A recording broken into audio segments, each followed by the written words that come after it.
Listen. Story 9. A Bear's Visit 2. When Leo got close to his house, he didn't hear the sound of the bear behind him. He stopped and turned around to see where the bear was.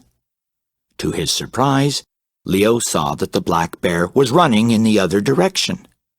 Just as Leo did, the bear ran away as fast as possible, but in the opposite direction, and he looked scared too.